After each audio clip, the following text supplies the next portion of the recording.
Imagine, it's a quiet Sunday afternoon in a peaceful small town.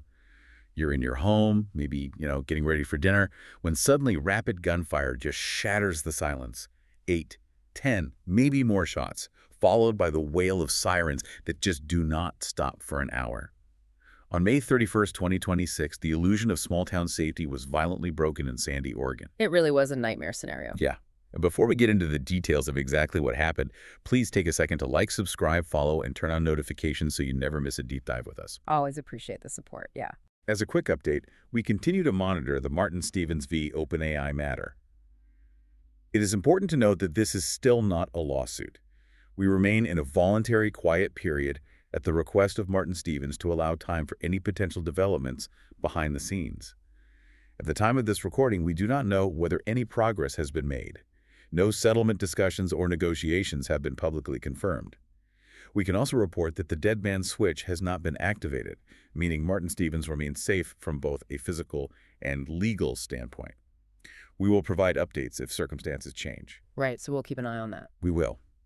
But stepping from legal updates back into the reality of what happened on that Sunday, it can be jarring, but the event we are dissecting today really demands our absolute focus. It definitely does. So we are pulling from a massive stack of sources today, like local news transcripts from K2 and KGW, official press conferences, and police statements. Our mission for this deep dive is to reconstruct the incredibly tragic timeline of the Sandy, Oregon shooting. Right, and it's a lot to unpack. It is.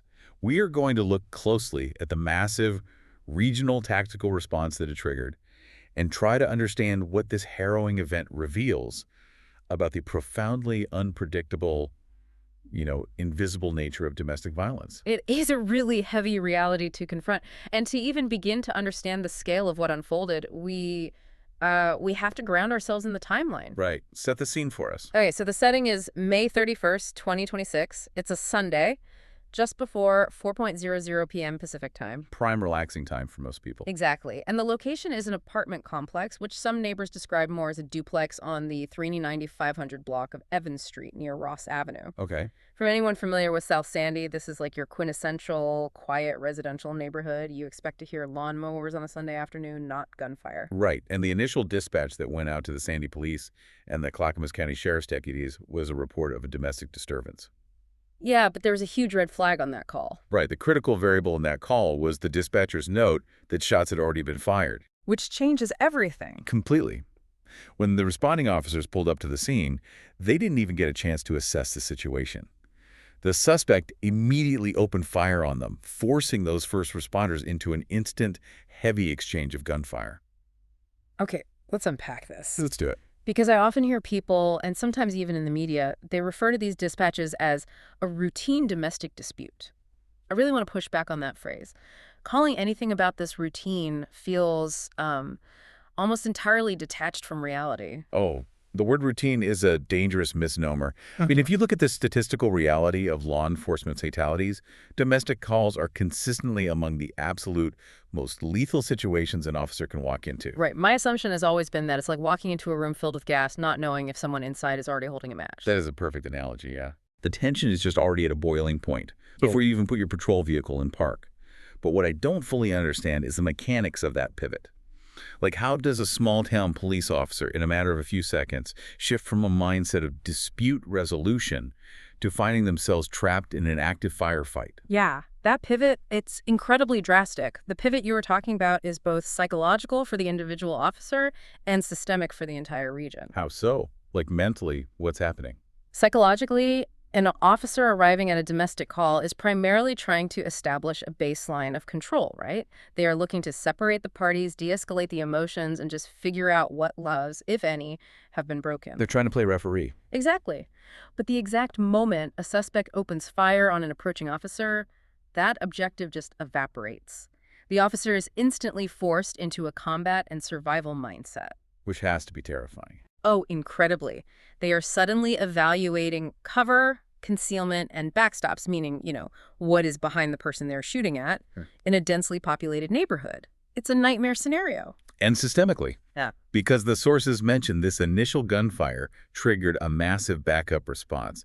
I always hear the phrase chain reaction for emergency backup protocols, but what does that actually look like in real time? Right, so it starts with a frantic radio transmission, usually a shots fired or officer needs help call. Just screaming into the radios. Pretty much. And that specific code alters the entire operational reality of the regional dispatch center.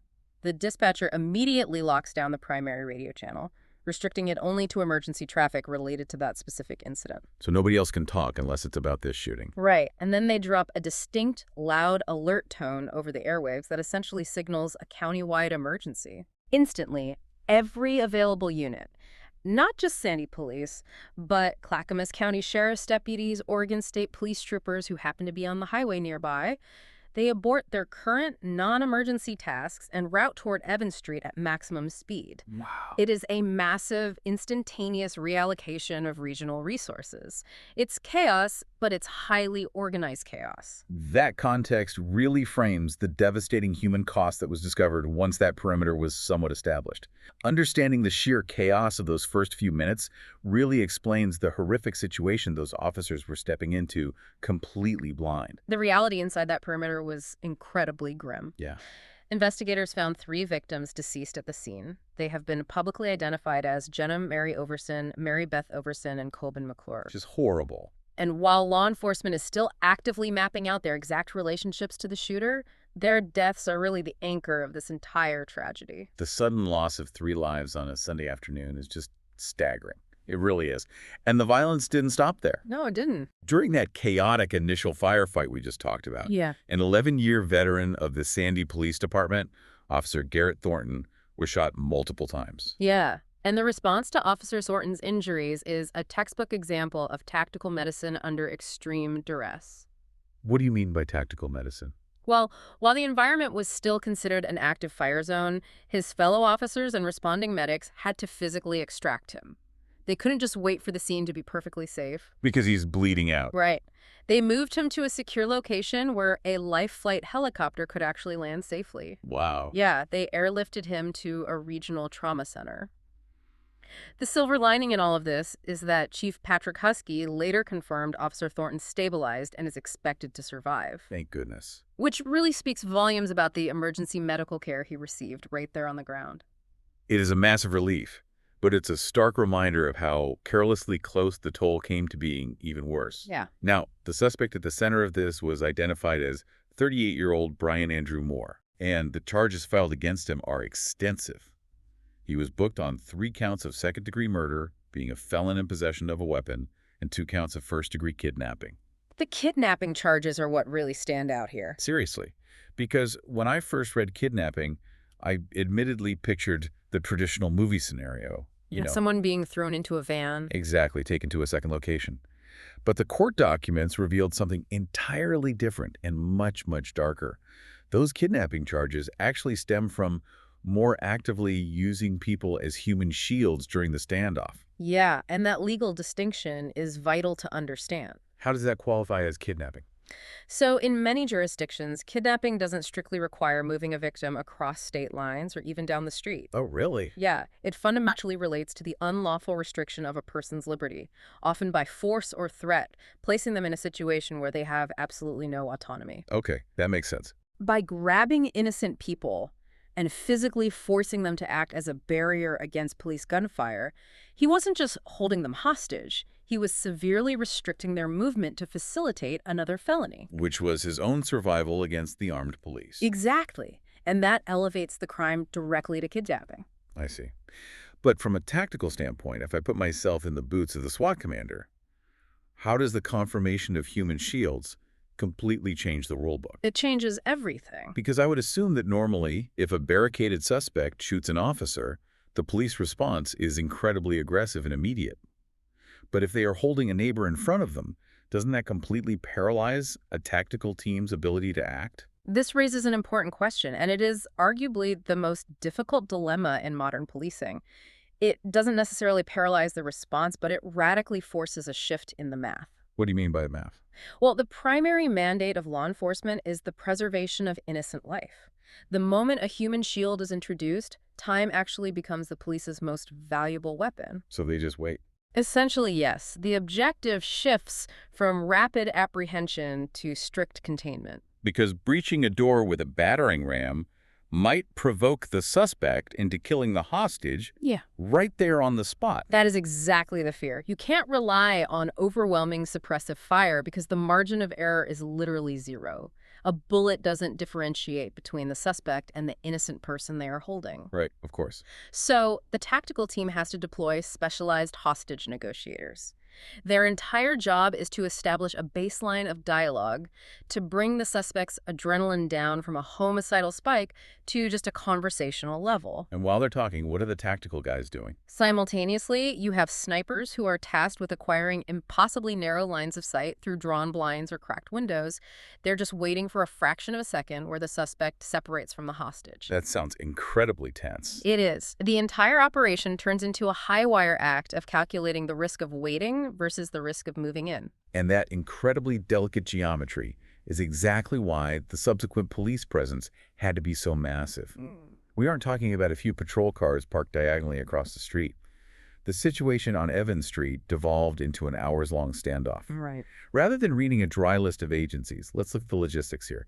You essentially had the entire region emptying its specialized units into one suburban block. Yeah, the scale was huge. The Eats County Metro SWAT team, the Clackamas County Major Crimes Team, state police, and tactical units rushing down from neighboring cities like Gresham and Wilsonville, Washington County. It becomes an all-hands-on-deck regional crisis. It really does. When a threat reaches that level of complexity, a barricaded armed suspect who has already committed triple homicide and is actively utilizing human shields, local municipalities simply do not have the manpower or the specialized equipment to manage it alone for hours on end. Which fundamentally alters the reality of the surrounding neighborhood. A mandatory shelter-in-place order was blasted out to the southeastern section of Sandy. Residents were receiving emergency push alerts on their phones, telling them to lock down. I can't imagine getting that alert. Right. There was a particularly haunting quote from an 18-year-old neighbor, Jaden Garcia. He described hearing the initial exchange of gunfire and then just listening to a wall of sirens screaming toward his street for an hour straight. An hour of just sirens. Yeah. There were reports of other neighbors literally dragging their living room couches in front of their front doors to protect their children. The sheer terror of sitting on your own floor, waiting for a stray bullet to come through the drywall, is something most of us can't even fathom. That psychological trauma inflicted on the bystanders is profound. They are trapped in a front row seat to a literal war zone.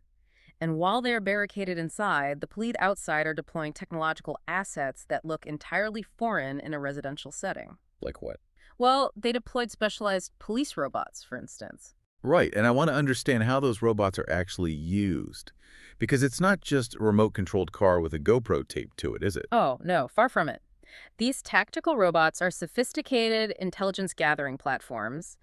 When you have a suspect behind a solid wall with hostages, the greatest deficit law enforcement has is information. They just don't know what's going on inside. Exactly. So these robots can be sent up to windows or even breach a lower-level door to map the interior layout. Wow. They use thermal imaging optics to detect body heat, which can potentially tell the commander exactly where the suspect is standing relative to the hostages. That's incredible. Yeah, and they also have two-way audio systems, allowing a negotiator to speak directly to the suspect without exposing an officer to any gunfire. Here's where it gets really interesting, though, because the sheer scale of this response becomes almost surreal.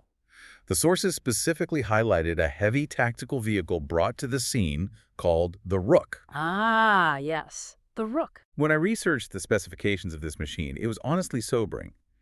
It is essentially a mobile, heavily armored breaching tool built on a compact, tracked chassis. It's almost like a reinforced miniature bulldozer. That's a good way to describe it. It features a bulletproof glass enclosure for the operator and a hydraulic arm. It can safely lift a team of heavily armed officers up to a second-story window, or it can be used to literally tear the exterior wall off a house. It is a beast of a machine. Driving a machine engineered for urban warfare onto the manicured lawns of a quiet suburb sounds like deploying a miniature, modern-day siege tower. The visual contrast is incredibly jarring, yes, but the deployment of equipment like the Rook is rooted deep in the psychology of siege tactics. What do you mean by the psychology of it? Well, when a suspect is committed to a barricade scenario, especially after taking lives, they are often operating under a delusion of control. Law enforcement's goal is to shatter that delusion without firing another shot. By showing them that their living room isn't the impenetrable fortress they think it is. Exactly that. It forces a radical cost-benefit analysis. Right. When a suspect looks out the window and sees a heavily armored tracked vehicle capable of literally dismantling the building they are standing in, alongside a perimeter of dozens of SWAT operators, the calculus changes. They realize they can't win. Right. The overwhelming display of force isn't always about initiating violence. Very often, its primary utility is psychological dominance. It communicates absolute, undeniable capability. It removes the suspect's hope of a violent victory or a successful escape, which buys the negotiators the leverage they need to talk the person into surrendering. And remarkably, despite the immense loss of life prior to their arrival, that strategy ultimately proved effective here. The standoff dragged on for roughly 4 hours. But around 8:00 p.m. Pacific time, Brian Morse surrendered peacefully and unharmed. Which is the best possible outcome at that point. Yeah. Reporters on the ground also noted a woman being taken into custody at the scene, though police have maintained tight lips on her involvement, just stating it remains a key part of the active investigation. But the immediate physical threat of gunfire ended. The physical standoff ended, the suspect was secured, and eventually the shelter-in-place order was lifted. But I think it is crucial to recognize that while the tactical operation concluded at 8:00 p.m., the psychological fallout for the town of Sandy is a much longer, darker road that is really just beginning. That brings us to the statements made by the town's leadership in the hours following the surrender. Sandy Police Chief Patrick Husky stood before the media, looking understandably exhausted, and bluntly called it a traumatic event for both his department and the community. Yeah, you could see the toll it took. Definitely. But the words that really lingered with me came from Sandy Mayor Kathleen Walker. She released a statement saying, "Our small town is not shielded by distance or size. Sandy sadly has joined an unfortunate group of other towns to face this crisis." That's a very powerful quote. It is. So what does this all mean? To me, it highlights a deeply unsettling irony.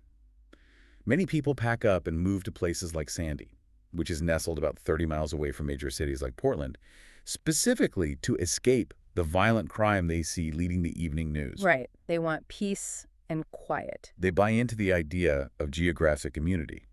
They think moving to a quiet street with a duplex guarantees an impenetrable bubble of safety, only to discover that the violence isn't out there, it's inside the bubble. If we connect this to the bigger picture, it exposes a fundamental, almost comforting lie we tell ourselves about the nature of domestic violence. We have a tendency to spatialize crime. Spatialize it, like put it in a specific box. Yeah, exactly. We categorize it as an urban issue or an issue tied to specific socioeconomic brackets. We assume violence is a stranger kicking down a front door. But domestic violence operates on an entirely different axis. It doesn't review a neighborhood's median income or crime statistics before taking root. It doesn't. The foundational elements of this kind of violence, such as emotional instability, the presence of firearms in volatile households, and particularly coercive control, are entirely geographically agnostic. You mentioned coercive control. That's a term that gets thrown around a lot in legal circles, but what does it actually look like in practice behind those closed doors? Coercive control is essentially the systematic stripping away of a victim's autonomy. It isn't always physical violence initially. It's more psychological. Right. It's micromanaging a partner's finances, isolating them from their support networks, tracking their movements, and creating a psychological environment of constant surveillance and fear. Wow. That kind of slow-boiling, invisible abuse happens just as frequently in a high-rise downtown as it does behind the drawn blinds of a quiet suburban duplex. The tragedy on Evans Street is a brutal reminder that the greatest threats to our safety are often festering quietly in the homes of people we might wave to in our own driveways. That is a chilling realization. The idea that a neighborhood can look perfectly serene on the outside, while a lethal situation is actively escalating on the inside, is something every community needs to grapple with. It really is. To distill what we've walked through today, we examine the rapid, terrifying timeline of a Sunday afternoon that pivoted from a routine domestic disturbance dispatch to a deadly firefight. We mourned the devastating loss of Jenner Mary Overson, Mary Beth Overson, and Coben McClure. Absolutely tragic. We looked at the profound bravery of the first responders, particularly Officer Garrett Thornton, who sustained multiple gunshot wounds while attempting to secure that chaotic scene. And we dissected the mechanics and the psychology behind the massive, multi-agency tactical response required to neutralize a suspect who was willing to use innocent human lives as leverage. It stands as a profound case study in the extreme volatility of domestic crises, the logistical complexity of modern siege tactics, and the quiet fragility of suburban safety. It absolutely does. And I want to leave you with a final thought to mull over today as you go about your week. We established that the tactical operation ended at 8:00 p.m. But consider the days and weeks that follow. Right, the aftermath. When the neighboring SWAT teams finally pack up their gear, when a machine like the Rook is loaded back onto its transport trailer and driven out of town, and when the yellow police tape is finally cut down from the duplex on Evans Street. How long does the psychological shelter-in-place order last for the residents of Sandy? That's a great question. How does a neighborhood or an entire community go about rebuilding a genuine sense of trust when the illusion that they were shielded from the world's violence has been permanently shattered? That is the invisible, exhausting work of recovery that continues long after the news cameras have moved on to the next town. It is indeed. Thank you for joining us on this heavy but necessary deep dive into the realities of this event. If you found this discussion insightful and want to help us continue producing these analyses, please like, subscribe, share this with a friend, follow our channel, and make sure your notifications are turned on so you're with us for the next one. We will see you next time.